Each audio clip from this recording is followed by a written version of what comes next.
Guys, हम सब English बोलना और लिखना चाहते हैं, लेकिन जब हम कोई सेंटेंस बनाते हैं तो इन सब हेल्पिंग वर्ब को देखकर हम डर जाते हैं, क्योंकि हम इन हेल्पिंग वर्ब पे ज्यादा ध्यान नहीं देते कि इनका सेंस क्या निकलता है।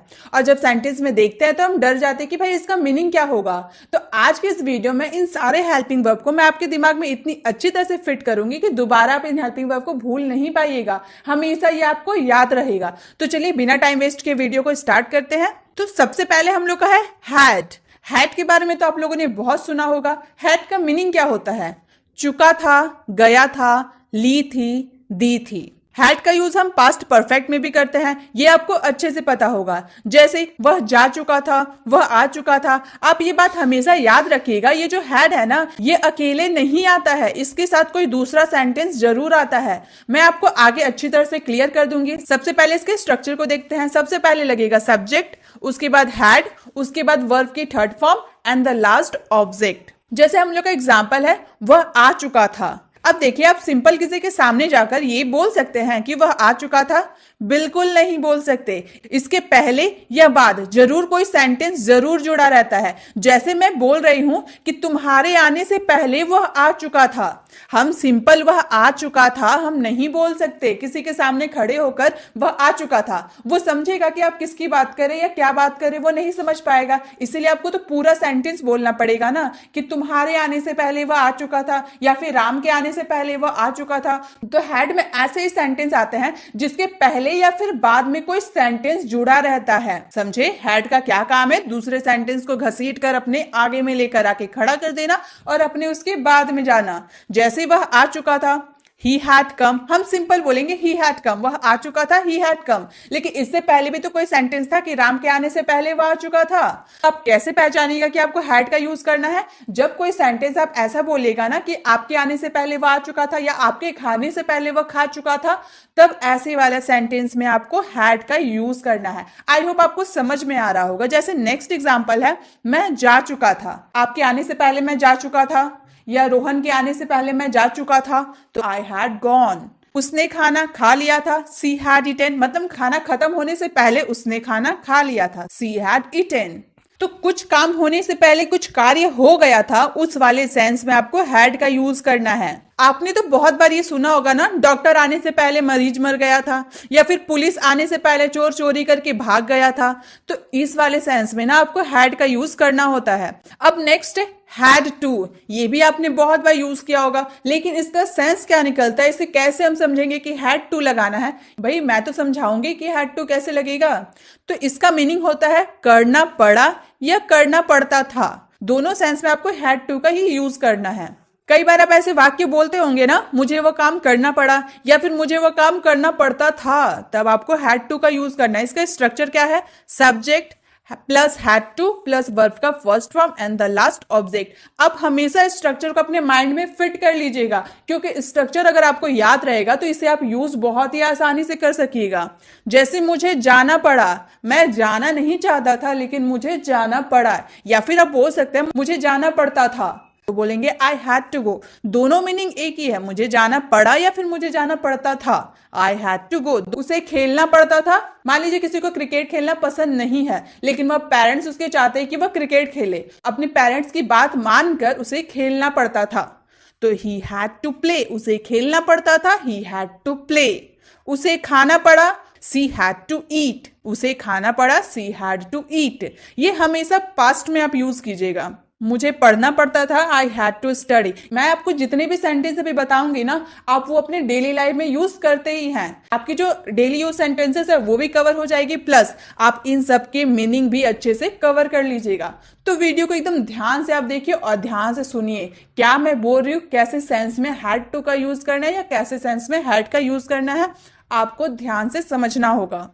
मुझे खाना बनाना पड़ता था, मैं खाना बनाना नहीं चाहती थी लेकिन मुझे खाना बनाना पड़ता था। I had to cook the food, I had to cook the food. उसे बोलना पड़ा, ही हैड टू स्पीक। अब ये कितने आम बात है ना, करना पड़ा या करना पड़ता था। आप तो सेंटेंस बहुत बोलते होंगे ना, मुझे वहां जाना पड़ता था या मुझे यहाँ आना पड़ता था, मुझे पढ़ाई करनी पड़ती थी, मुझे स्कूल जाना पड़ता था, मुझे ट्यूशन जानी पड़ती थी। तो इस वाले सेंस में आपको हैड टू का यूज करना है। क्लियर? अब आगे देखते हैं। अब है हमारा हैड बीन। हैड पढ़ा, हैड टू पढ़ा। हैड बीन तो पढ़ना पड़ेगा। तो हैड बीन का मतलब होता है किया जा चुका था या हो चुका था। हैड का यूज हम पास्ट के परफेक्ट में करते हैं, लेकिन उसमें हम लोग बीन लगा दिए तो वो पेसिव में चला गया। तो अब हैड बीन को हम लोग पेसिव सेंटेंसेस के लिए यूज करेंगे। इसका स्ट्रक्चर क्या है? सबसे पहले ऑब्जेक्ट। पेसिव जब बनाते हैं तो उसमें सब्जेक्ट नहीं होता है, ऑब्जेक्ट होता है स्टार्टिंग में, ऑब्जेक्ट। उसके बाद आपको लगाना है हैड बीन प्लस वर्ब का थर्ड फॉर्म। जैसे मैंने कहा काम को किया नहीं गया था, काम को किया नहीं गया था। यहां पे देखिए ये नहीं बताया गया है कि काम किसके द्वारा किया गया था। सब्जेक्ट का यहां जिक्र नहीं किया गया है, जिक्र है तो सिर्फ काम का। तो क्या काम अपने आप हो गया था? जी नहीं, काम तो अपने आप नहीं होता है, किसी के द्वारा तो किया गया था, तो उसका जिक्र नहीं किया गया है। The work had not been done. The work had not been done. किसी has, have या फिर had के साथ been यूज कर दीजिएगा ना तो वो पेसिव में चला जाता है। आप चाहे तो इसमें सब्जेक्ट का जिक्र कर सकते हैं लास्ट में बाय करके, आप लास्ट में यूज कर सकते हैं, लेकिन आपको अच्छी इंग्लिश सीखनी है ना तो उसका जिक्र मत कीजिएगा। आपके कपड़े अगर मम्मी धोती है तो आप तो अंडरस्टूड है कि मेरे कपड़े तो मम्मी ही धोई होगी। क्लियर? मुझे घर भेजा गया था, किसके द्वारा भेजा गया था? पता नहीं। I had been sent home. किताब बेची गई थी, किसके द्वारा बेची गई थी? राम, मोहन, सोहन, किसके द्वारा? वो भी नहीं पता, किसी के द्वारा तो बेची गई होगी, किताब तो खुद नहीं बिक जाएगा। The book had been sold. The book had been sold. तो आप हैड के आप नेगेटिव सेंटेंस बनाइएगा तो इसमें नॉट का यूज कर दीजिएगा, जब अफर्मेटिव सेंटेंस बनाइएगा तो नॉट का यूज मत कीजिएगा। सिंपल। और कुछ सेंटेंसेस इसके देख लेते हैं। जैसे मैंने बोला कमरा साफ हो चुका था। मान लीजिए आपके आने से पहले कमरा साफ हो गया था, लेकिन किसके द्वारा हुआ था आपको यहां पर जिक्र नहीं किया गया है। आपको शायद पता होगा कि घर में शायद नौकर चाकर होंगे, उन्होंने कमरा साफ कर दिया होगा, तो आपने उसका जिक्र नहीं किया, सिर्फ बोला कमरा साफ हो चुका था, मेरे आने से पहले कमरा साफ हो चुका था। तो the room had been cleaned. कमरा साफ हो चुका था, the room had been cleaned. मुझे पढ़ाया जा चुका था, आई हैड बीन टॉट। मुझे पढ़ाया जा चुका था, आई हैड बीन टॉट। काम किया जा चुका था, the work had been done. काम किया जा चुका था, the work had been done. Had का यूज तो आपको पता है, मैंने स्टार्टिंग में आपको हैड का यूज बताया, लेकिन जब उसमें बीन यूज हो गया तो क्या सेंटेंस बन गया भाई? पेसिव सेंटेंस बन गया। मैंने इतने सारे सेंटेंस बताए, आपको समझ में आ गया होगा कि हैड बीन का यूज कैसे सेंटेंसेस में करना है। अब हम लोगों ने हैड को सीखा तो हैज हैव को भी तो सीखना पड़ेगा। हैज हैव हमेशा यूज होता है प्रेजेंट परफेक्ट में, प्रेजेंट के परफेक्ट में। चुका है, लिया है, ली थी, दी थी, लिया है, दिया है, इन सब में हम लोग हैज हैव का यूज करते हैं। अब मैं आपको हैज हैव का यूज बताने से पहले ये मैं बता दूं कि थर्ड पर्सन सिंगुलर के साथ हैज का यूज होता है, बाकी जो आपके बच गए उसके साथ हैव का यूज होता है। ये मैंने आपको काफी बार बताया है, आज भी बता दे रही हूं, क्योंकि ये जानना ना बहुत ही जरूरी होता है। आप इंग्लिश लिख रहे हो या फिर आप बोलना चाहते हो, ये जरूरी है कि आप समझे थर्ड पर्सन सिंगुलर के साथ क्या लगता है और अदर सब्जेक्ट के साथ क्या लगता है। तो थर्ड पर्सन सिंगुलर के साथ हैज लगेगा, बाकी सबके साथ हैव लगेगा। तो इसका स्ट्रक्चर क्या है? सबसे पहले सब्जेक्ट, उसके बाद हैज हैव प्लस वर्ब का third form and the last object. जैसे वह गया है। अब आप बोलिएगा मैम यहां पर गया है तो कहीं नहीं है, तो आपने गया है क्यों लिखा? तो मैंने क्या बोला? वह गया है, उसके जो जाने का काम है ना वो खत्म कर चुका है।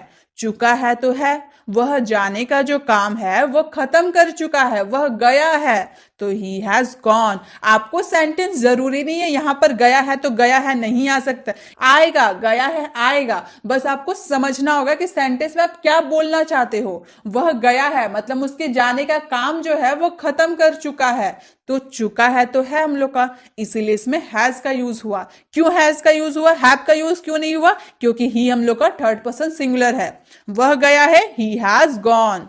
उसने किताब खरीदी है, he has bought a book, he has bought a book. उसने पैसे दे दिए हैं, ही हैज गिवन मनी, उसने पैसे दे दिए हैं, ही हैज गिवन मनी। वह पैसे ले लिया है, he has taken the money, वह पैसे ले लिया है, पैसे लेने का काम कर चुका है, तो he has taken the money. मैं खेल चुका हूं, मेरे खेलने का जो काम है वो खत्म हो चुका है, मैं खेल चुका हूं, आई हैव प्लेड। आई हम लोग का थर्ड पर्सन सिंगुलर नहीं था, इसलिए हम लोगों ने हैव का यूज किया। मैं खेल चुका हूं, आई हैव प्लेड। हमने परीक्षा दे दी है, we have passed the exam, हमने परीक्षा दे दी है, we have passed the exam, तो वी के साथ भी हैव का यूज हुआ। क्लियर? हैव और हैज आपकी क्लियर हो गए। ये प्रेजेंट के परफेक्ट में यूज होते हैं। आपका याद रखना है थर्ड पर्सन सिंगुलर के साथ हैज, बाकी सब्जेक्ट के साथ हैव। और इसमें आपको याद रखना है आपको सेंटेंस जो आप काम खत्म कर चुके हैं वैसे वाले सेंटेंसेस में आते हैं, तो आपको यह याद रखना होगा। क्लियर? अब आगे देखते हैं। अब हैज हैव के साथ हम लोगों ने बिन लगा दिया। अब इससे पहले हैड में हम लोगों ने हैड के साथ बिन को जब जोड़ दिया हम लोगों ने तो वो पेसिव बन गया। तो हैज हैव के साथ भी जब जोड़ेंगे तो वो तो पेसिव सेंटेंस में चला जाएगा। तो इसका हिंदी मीनिंग होता है किया जा चुका है या हो गया है। इसका स्ट्रक्चर है object plus has have been plus verb का थर्ड फॉर्म। जैसे राम को भेजा गया है, राम को किसने भेजा है, किसके द्वारा भेजा गया है, यहां पे नहीं पता है, सिर्फ हम लोग को इतना पता है कि राम को भेजा गया है। तो Ram has been sent, Ram has been sent. और पेसिव के सेंटेंसेस में हमेशा वर्ब का थर्ड फॉर्म लगता है, ये आपको रट लेना है। पेसिव सेंटेंस आप कभी भी बनाइएगा तो उसमें वर्ब का थर्ड फॉर्म आपको लगाना ही है। क्लियर? तो राम को भेजा गया है, राम हैज बीन सेंट। मुझे बुलाया गया है, किसके द्वारा बुलाया गया है, नहीं पता, मुझे घर बुलाया गया है, I have been called home. काम किया जा चुका है, the work has been done, काम किया जा चुका है, the work has been done. कमरा साफ हो गया है, the room has been cleaned. किसने कमरा साफ किया भाई? नौकर होंगे घर में तो नौकर ही साफ किए होंगे, नौकर नहीं होंगे तो शायद मम्मी साफ की होगी। तो कमरा साफ हो गया होगा, the room has been cleaned. किताबें लिखी जा चुकी है, बुक्स हैव बीन रिटन, किताबें लिखी जा चुकी है, बुक्स हैव बीन रिटन। यहाँ पर हम लोगों ने एस लगा दिया ना बुक में, इसलिए इसमें हैव यूज हो गया। मुझे पढ़ाया जा चुका है, आई हैव बीन टॉट, मुझे पढ़ाया जा चुका है, किसके द्वारा पढ़ाया गया, टीचर ही तो मुझे पढ़ाएंगे, तो टीचर का जिक्र नहीं है, मुझे पढ़ाया जा चुका है, आई हैव बीन टॉट। तो हैज बीन में कैसे सेंटेंसेस आएंगे आपको समझ में आ गया। हैड बीन में पास्ट के सेंटेंसेस आएंगे, हैज बीन में प्रेजेंट के आएंगे।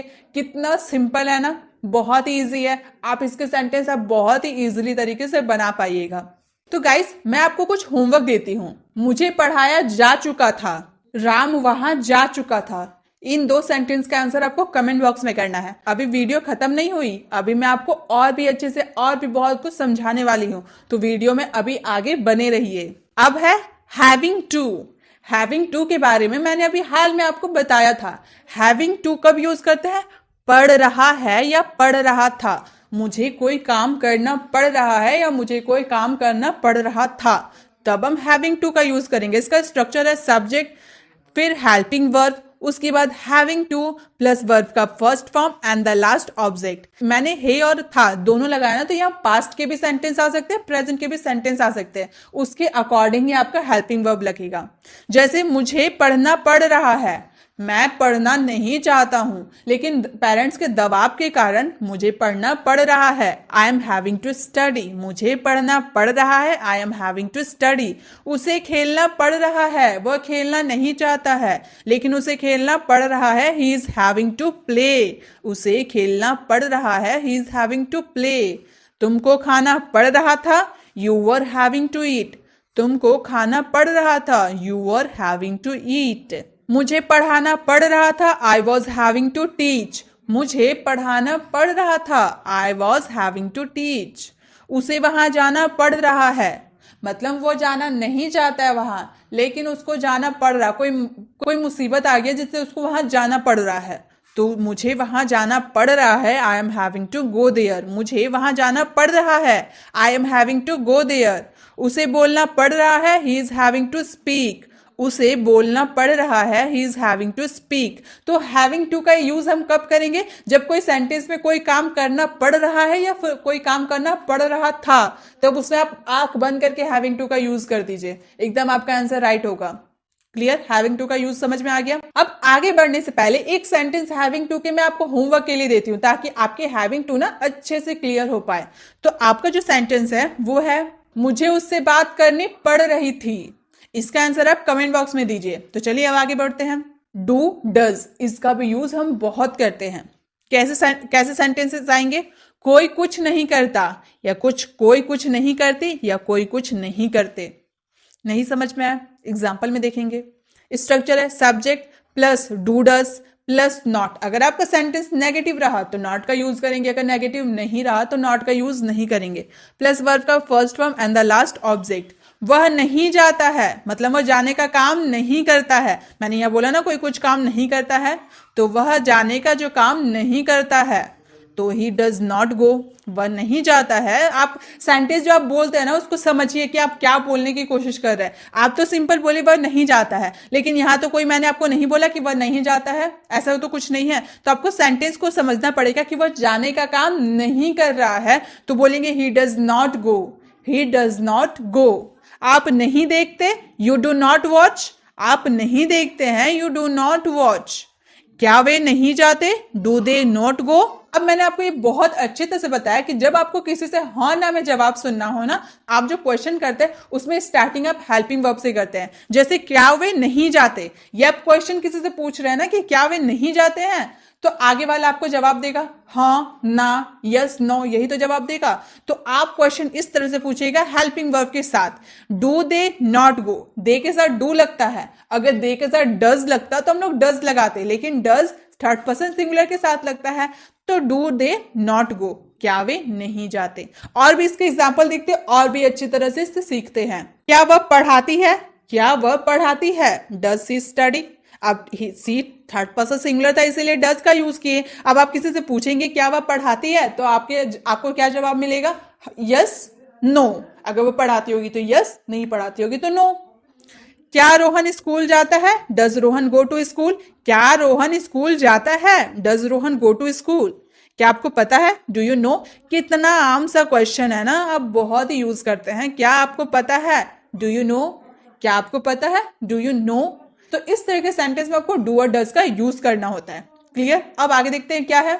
अब डू डज सीख लिए तो डिड को तो सीखना पड़ेगा, नहीं तो बहुत ही नाइंसाफी होगी भाई। इसका मतलब है किसी ने कुछ नहीं किया, नहीं किया। नेगेटिव सेंटेंस तो नॉट का तो यूज होगा भाई। सब्जेक्ट सबसे पहले लगाएंगे, उसके बाद did plus not plus verb का first form and the last object. जैसे वह नहीं गया, यहां भी वही सेंटेंस है, जाने का काम वह नहीं किया, लेकिन डिड का यूज हम पास्ट में करते हैं। अगर आपको बोलना कि वह नहीं गया है, तब उसमें आप डू डज का यूज कीजिएगा, लेकिन यहां हम लोगों ने बोला वह नहीं गया, वह नहीं गया था, ये भी हम बोल सकते हैं ना, मतलब वह जाने का काम नहीं किया था, तो he did not go. Do does में बस इतना फर्क है कि आप वो प्रेजेंट में यूज कीजिएगा और ये पास्ट में यूज कीजिएगा, बस, और कोई डिफरेंस नहीं है। आपने नहीं देखा, यू डिड नॉट वॉच। आपने नहीं देखा, यू डिड नॉट वॉच। क्या वे नहीं गए, डिड दे नॉट गो। क्या वे नहीं गए, डिड दे नॉट गो। क्या आपको पता था, डिड यू नो। क्या आपको पता था, डिड यू नो। क्या वह खाना बनाती थी, डिड शी कुक। क्या वो खाना बनाती थी, डिड शी कुक। क्या पढ़ाई करते थे, डिड यू स्टडी। क्या पढ़ाई करते थे, डिड यू स्टडी। अब मैंने आपको डू डज और डिड तीनों क्लियर कर दिए। डू डज आपको प्रेजेंट में यूज करना है और डिड का आपको पास्ट में यूज करना है। तो इसमें का भी मैं आपको एक होमवर्क देती हूँ, क्या वह खाना बनाती है, इसका भी आंसर आपको कमेंट बॉक्स में करना है। पूरे अच्छे से डिटेल में समझाया, बहुत ही इजी लैंग्वेज में समझाया। आई होप ये सारे आपके जो कवर हो गए होंगे। अब मैंने क्या किया, आपके दिमाग में फिट कर दिया। अब आपका क्या काम है, इसे अच्छे से फिट करके ही रखना, इसे बाहर नहीं निकालना। अगर आपको वीडियो से काफी कुछ सीखने को मिला तो इसे ज्यादा से ज्यादा लोगों तक शेयर कीजिएगा जो इंग्लिश सीखना चाहते हैं। अगर आपको वीडियो अच्छी लगी तो वीडियो को लाइक करें। अगर आप चैनल पर नए तो चैनल को सब्सक्राइब कर बेल आइकन जरूर क्लिक करें, ताकि जब भी मैं वीडियो अपलोड करूं आप तक जो नोटिफिकेशन है मिलती रहे। मिलते हैं नेक्स्ट ऐसे इंफॉर्मेटिव वीडियो के साथ, तब तक के लिए कीप